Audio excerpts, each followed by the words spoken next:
The year is 2028. The place is a conference hall in Des Moines, Iowa. Fluorescent lights hum over 2,000 people.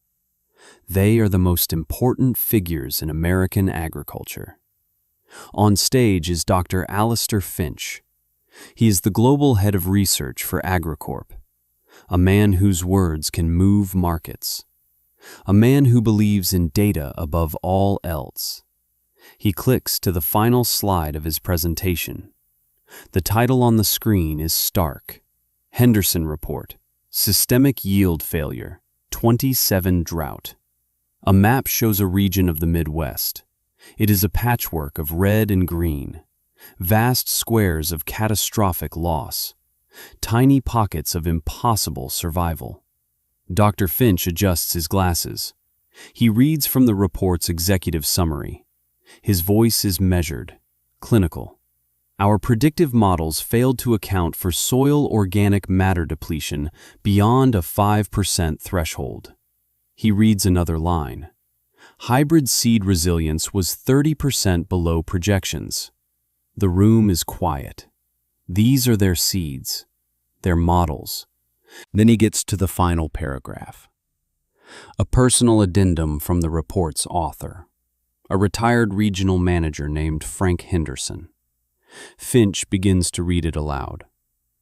The primary lesson of the 27 crisis is not scientific, but human. He continues. We failed to listen to methods we did not invent. Finch's voice falters for a fraction of a second. He looks at the screen. He looks back at his notes. He reads the next sentence again to himself before saying it. The silence in the room deepens. Finally, he speaks. I owe a personal and professional apology to Ms. Ilara Vance. The name hangs in the air. No one knows it. Finch clears his throat. He finishes the quote. 22 years ago, I told her the old ways were a fantasy. He pauses. It turns out her fantasy was the only thing that was real. On the screen, a new image appears. Two farms, side by side, taken by drone in August 2027. One is brown and brittle, an AgriCorp client. The other is a deep, vibrant green, lush with crops. Ilara Vance's farm. The farm that was not supposed to exist. The farm built on a dead woman's promise. And a secret sealed inside a barn wall. This is the story of that farm. It is a story about the danger of being told you can't, especially when the person telling you is trying to be kind. We tell stories like this one, the stories that get lost between the headlines, the quiet rebellions that change the world 1 acre at a time. If you believe these stories matter, subscribe to this channel. Join us. Because what happened on that farm needs to be remembered. Let's go back. Back to 2006. Ilara Vance was 24 years old. She stood in the yard of her family's farm. The farm wasn't hers, not yet. It belonged to the bank, mostly. Her father had died 2 months before, a heart attack in the driver's seat of a John Deere 7810, a tractor he was still paying for. Her mother had died years earlier, leaving just Ilara and a legacy of debt. The farm was 120 acres. It was tired. The soil was pale and thin. For 30 years, it had been fed a diet of chemicals, nitrogen, phosphorus, potassium, the same mix as every other farm in the county. It produced the same mediocre yields. It carried the same crushing debt. Ilara walked to the old barn. The big doors groaned on rusted hinges. Inside, it smelled of dust and decay. And something else. Memory. This was her grandmother's barn, Maeve Vance. Maeve had farmed this land differently, before the chemicals, before the big machines, before the debt. Her father had called her old-fashioned. He had wanted to modernize, to get bigger, to keep up. He did, and it broke him. Ilara ran her hand along a rough-hewn beam. She remembered her grandmother just before she died. Maeve was frail, her hands twisted by arthritis, but her eyes were clear. She had made Ilara promise something, a strange promise.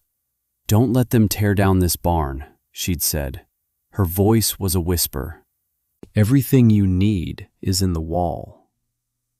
Ilara had thought it was just the rambling of an old woman, but now, standing in the silence, she wasn't so sure.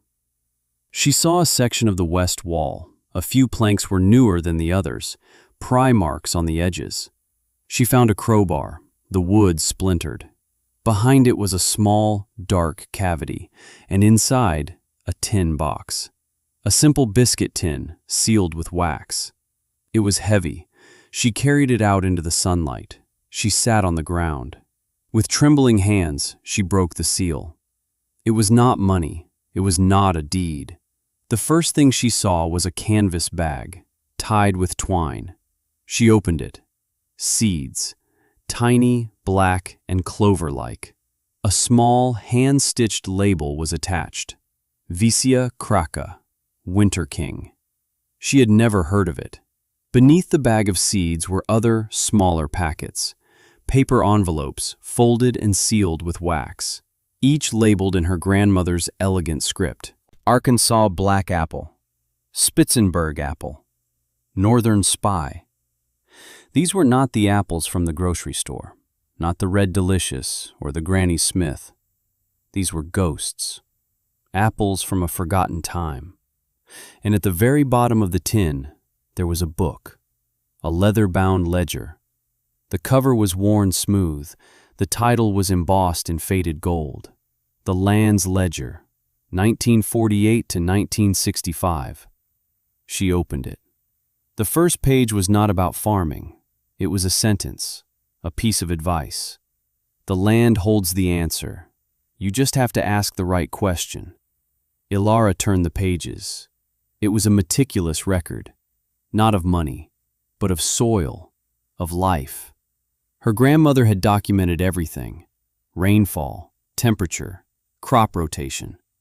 But there was more: drawings of root systems, notes on earthworm populations, page after page about the Winter King vetch, the tiny black seeds.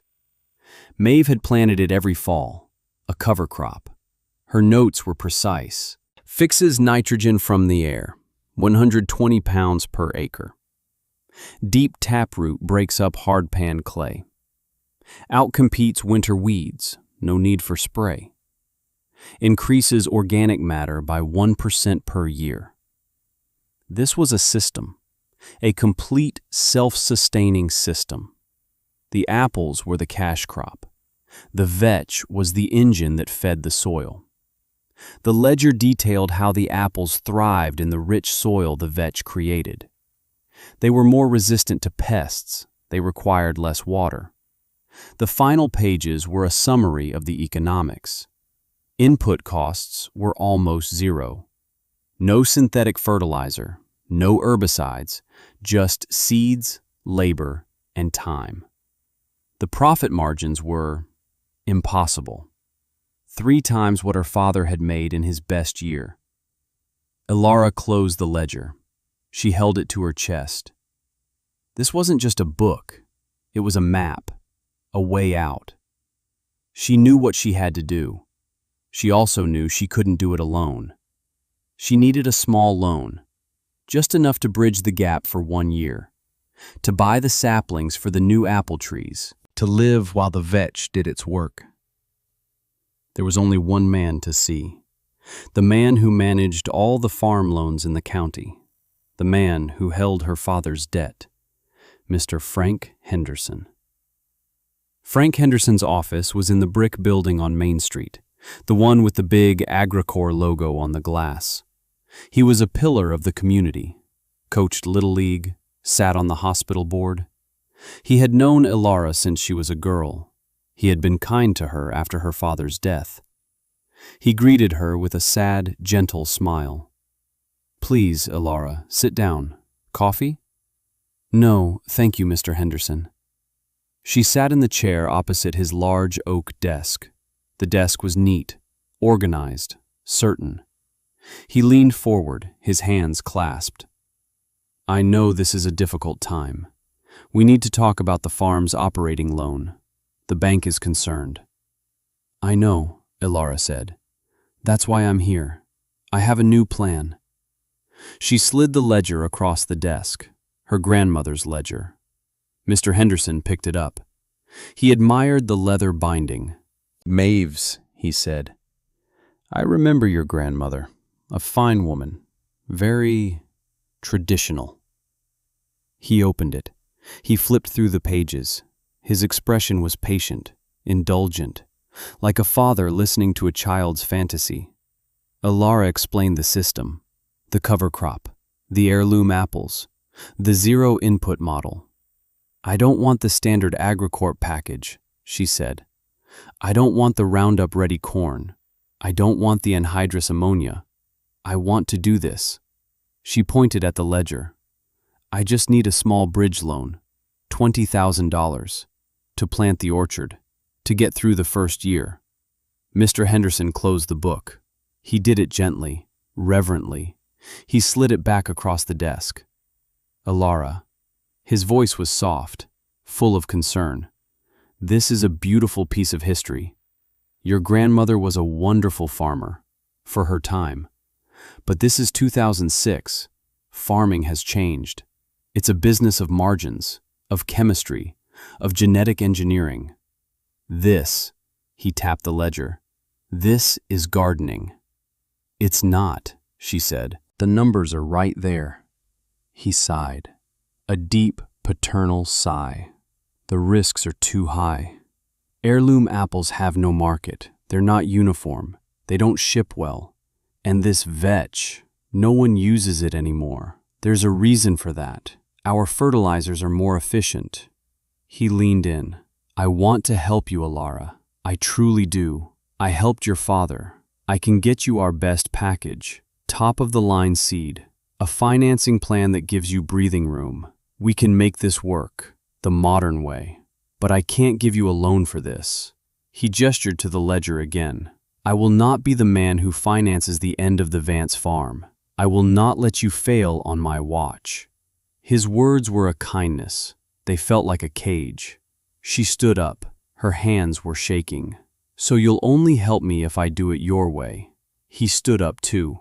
"I'll only help you if you do it the way that works. I've been doing this for 30 years. I know what works. Please, Ilara, reconsider. Don't let pride or sentimentality ruin your future." He genuinely believed he was saving her. And in that moment, Ilara felt something worse than anger. She felt completely, utterly alone. She drove home in her father's pickup truck. The ledger sat on the passenger seat. Mr. Henderson's words echoed in her head. "I will not let you fail." But what he meant was, "I will not let you succeed on your own terms." Have you ever been told you couldn't do something? Not by an enemy, but by a friend. By someone who thought they knew your limits better than you did. What do you do with that? Drop a comment below and tell us. Because what Ilara did next is the heart of this story. She got home. The house was silent. She sat at the kitchen table, the same table where her grandmother used to peel apples. She opened the ledger to the last page. There was one final entry in a shakier hand, written shortly before Maeve died. "They will tell you this is a fool's dream. They will offer you an easier way, their way. Remember, the soil is patient. The bank is not. But the soil is what's real. The soil is enough." Ilara read it once, twice. The soil is enough. It wasn't a mantra, it was an instruction. She made a decision, not with a shout, but with a quiet click of a pen. The next day, she called a number from an ad in a farm paper, a man who bought used equipment. 2 days later, A flatbed truck came for the John Deere 7810, the one her father was so proud of. The one with the air-conditioned cab and the GPS. The one with 3 years of payments left. The dealer paid off the loan and handed Alara a check for $22,000, cash. She felt a pang of guilt, then a wave of freedom. The next week, she drove 6 hours to a specialty nursery in Wisconsin. She bought 500 heirloom apple saplings, Arkansas Black, Spitzenberg, Northern Spy, cash. She found a small independent seed company in Nebraska, one that still sold Visia Kraka, Winter King. She bought a 100-pound bag, cash. She went to an auction. She bought a 1978 Allis-Chalmers tractor, model 185, no cab, no GPS, oil leaks, but it ran. She paid $3,000 for it, cash. She was now debt-free and completely on her own. That fall, she didn't plant corn or soy. She planted the tiny black seeds, 20 acres of them. Her neighbors watched from their trucks. They shook their heads. Gable, the farmer to the north, stopped by. "What in the world is that, Alara?" "It's a cover crop," she said. He scoffed. "Looks like weeds to me. You're letting the place go." She just nodded. "Let me tell you about the next 2 years. The vetch grew. Through the cold of winter, it formed a thick green mat over the soil, while her neighbors' fields were bare brown dirt blowing away in the wind. Hers was covered, protected. In the spring, just as it began to flower, she did what the ledger said. She didn't plow it under. She used a flail mower on the old Allis-Chalmers. It chopped the vetch into a thick mulch. Then she planted her vegetables, tomatoes, squash, beans, directly into it. No tilling. The neighbors thought she was crazy, lazy even. They talked at the co-op. "She's lost her mind. That place will be overrun with weeds by July. Sad to see what's become of her father's farm." Mr. Gable was the loudest.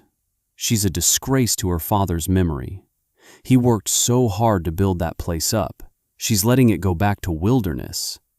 But the weeds didn't come. The thick mulch from the vetch smothered them.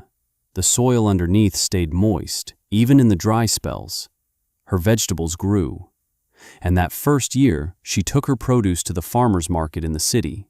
Her tomatoes tasted different, richer, sweeter. People noticed. They came back week after week. She sold everything she grew.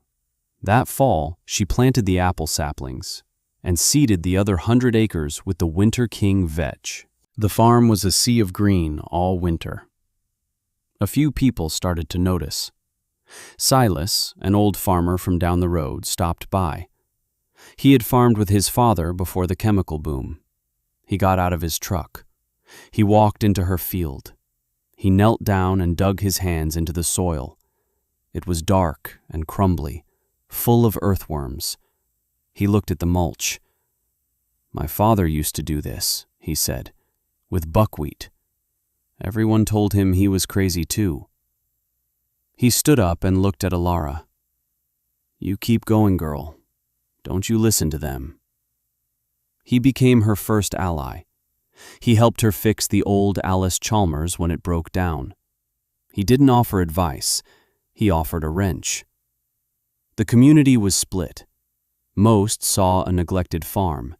A few, the older ones, saw something they remembered, something they thought was lost. Mr. Henderson, the AgriCorp manager, would sometimes drive by on his way home. He'd slow down his car.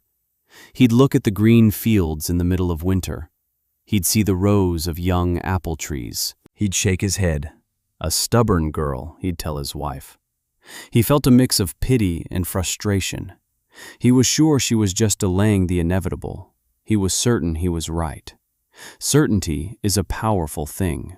It can feel a lot like wisdom, but it can also be a blindfold, because this is where the story becomes bigger than one farm. It becomes about time, and the slow, undeniable power of a different idea. By 2010, the apple trees produced their first small crop. The Arkansas Blacks were tart and crisp. The Spitzenbergs were complex, almost spicy. They were nothing like the bland, perfect apples in the supermarket. At the city market, she sold out in an hour. A chef from a fancy restaurant bought a whole bushel. He asked her to be his exclusive supplier. That year, her profit was $17,000, after all expenses. Her neighbor, Mr. Gable, lost $10,000 on his corn. The price of fertilizer had spiked.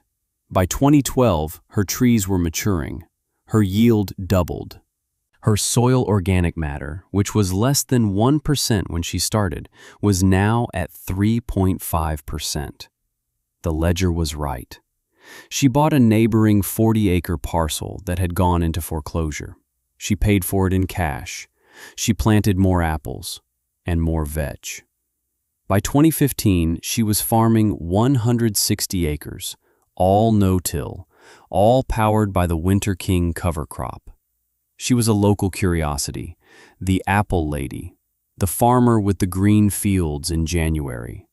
Mr. Henderson saw her name in a regional magazine, an article about regenerative agriculture. He read it. He felt a flicker of something he couldn't name. Not annoyance, not yet, just confusion. His models said this shouldn't be this successful. By 2018, a drought year hit the region. Corn yields dropped by 20% on the surrounding farms. Ilara's apple trees, their roots deep in the spongy organic soil, barely noticed. Her yield was a record. She bought another 80 acres, cash. Now she was farming 240 acres. She was hiring local kids to help with the harvest. She paid them well. By 2022, she was one of the most profitable farms per acre in the state. She wasn't just surviving, she was thriving, quietly, without fanfare. She never borrowed a dime. She never signed a contract with Agricor. The community doubters grew quiet. Mr. Gable didn't make comments anymore. He just watched her trucks, loaded with apples, drive past his withering soybean fields. The quiet witness, watching from a distance as the world he knew was being disproven. There is a unique kind of justice in that, not a loud victory, but a slow, undeniable tide of results, one harvest at a time, year after year. The soil getting darker, the ledger growing thicker with new entries. Her grandmother's work continued. And then came 2027, the year the rains stopped. The drought of 2027 was not a normal dry spell. It was a catastrophe. From June to August, less than an inch of rain fell. The sun beat down from a hazy white sky. The big farms, the Agricorp farms, started to die. The genetically modified corn, bred for maximum yield in perfect conditions, had shallow roots. It couldn't reach the deep moisture. It withered on the stalk. The soybeans yellowed and dropped their pods. The soil, depleted of organic matter, turned to dust and blew away. It was a crisis, a financial apocalypse in slow motion. Frank Henderson was retired by then, but Agricorp brought him back as a consultant to assess the damage, to write the report that Dr. Finch would one day read in Des Moines. For weeks, Henderson drove the county roads, past field after field of ruin. He saw farmers he had known for decades look at him with hollow eyes. They had done everything he told them to do. They had followed the plan, and they were losing everything. One hot afternoon, his route took him past Ilara Vance's farm. He almost didn't turn down the road. He didn't want to see it. He expected a wasteland, the final, tragic proof that her little experiment had failed. But he had to. It was part of the survey area. He turned the corner, and he stopped his car in the middle of the road. It couldn't be real. It was an oasis. a mirage of deep, defiant green in a world of brown. The apple trees were heavy with fruit. The ground beneath them, the permanent cover of vetch and clover, was green and alive. He got out of his car. The air over the road shimmered with heat. But as he walked toward her fence line, the air grew cooler, more humid. The smell was not of dust, but of earth, of life. He saw her. She was on the old Alice Chalmers, mowing between the rows of trees. She saw his car and stopped the tractor. She climbed down. She wasn't smiling. She just waited. He walked to the fence. He was an old man now. His certainty had evaporated in the heat. He looked at her soil. He looked at her trees. He looked at her. "How?" he asked. His voice was a rasp. Just, how? She didn't answer right away. She walked to the barn. The old barn she had promised to save. She came back with the leather ledger, her grandmother's book. She held it out to him. He didn't take it. He just stared at it. "You told me you wouldn't be the man to finance the end of my farm." Her voice was quiet, not accusatory, just factual. "You were trying to protect me. I know that." He nodded, unable to speak. "But you were so certain about what my farm was. You thought it was the land, the deed, the loan. You never considered that the most valuable thing was my grandmother's knowledge." She pulled the book back. "You weren't willing to help me save this." She tapped the ledger. "And this was the only part of the farm that was ever truly worth saving." He finally found his voice. "I was wrong," he said. "It was more than an admission. It was a confession. I was wrong about everything." That conversation was the end of one story and the beginning of another. Frank Henderson went back and wrote his report, the Henderson Report. He didn't just document the crop failures. He documented the one success. He detailed Ilara's methods, the cover crops, the no-till system, the deep-rooted heirloom varieties. He used his final ounces of credibility at Agricorp to make them listen. He ended it with the apology. It cost him his consultancy. They buried the report, but copies leaked. Young scientists at land-grant universities read it. They started studying what they called the Vance system. But Ilara was already moving on. She knew the real work wasn't convincing a corporation. It was empowering people. In 2029, she didn't buy more land for herself. She used her profits to buy the foreclosed Gable farm, the farm of the man who had mocked her. She didn't farm it herself. She turned it into an incubator, a place for new farmers to start. She called it the Mave Project. She gave them what her grandmother gave her, a chance, and the seeds. She had been carefully cultivating and saving the seeds from the tin for over 2 decades. The Winter King Vetch, the heirloom apples. She gave them away for free to any young farmer who wanted to farm her way. The only condition was that they had to save their own seeds, and promised to give some away to the next person. By 2035, the Mave Project had helped launch 17 new farms, all small, all diversified, all profitable, all debt-free from Agricorp. They formed a cooperative. They shared equipment. They shared knowledge. They built their own small packing house for the apples. They created a brand, Mave's Orchard. It became a symbol of quality, of a different way. The chefs who had once bought Ilara's apples now bought from the co-op. The money stayed in the community. It didn't flow to a corporate headquarters 1,000 miles away. Ilara never gave big speeches. She never went on television. When a reporter asked her the secret to her success, she just pointed to the soil. "The dirt is enough," she'd say, her grandmother's words. Her legacy wasn't an empire. It was an ecosystem, a network of small, resilient farms that were healing the land and proving, acre by acre, that a kinder, smarter way was possible. She had proven Frank Henderson wrong, but more importantly, she had proven her grandmother right. Proving someone wrong is a victory. Proving someone right is a legacy. It is 2045. The old Vance farmhouse is now the main office for the Mave Cooperative. The co-op manages over 5,000 acres across 3 counties, not as one big farm, but as 38 independent family-owned operations, all using the principles from Mave Vance's ledger. Inside the office, on the stone mantelpiece above the fireplace, sits a dented biscuit tin. The wax seal is long gone. The metal is tarnished. A young woman stands in front of it. She is 24, the same age Alara was when she found it. Her name is Mave, Alara's granddaughter. She is one of the new farmers in the project. She reaches out and touches the cool metal of the tin. She closes her eyes. She can almost hear the whispers of the generations. Her great-great-grandmother writing in her ledger by candlelight. Her grandmother Alara standing alone against a chorus of doubt, the quiet resolve, the decades of work, the courage to believe in a truth nobody else could see. The tin is empty now. The seeds are out in the world, growing in hundreds of fields.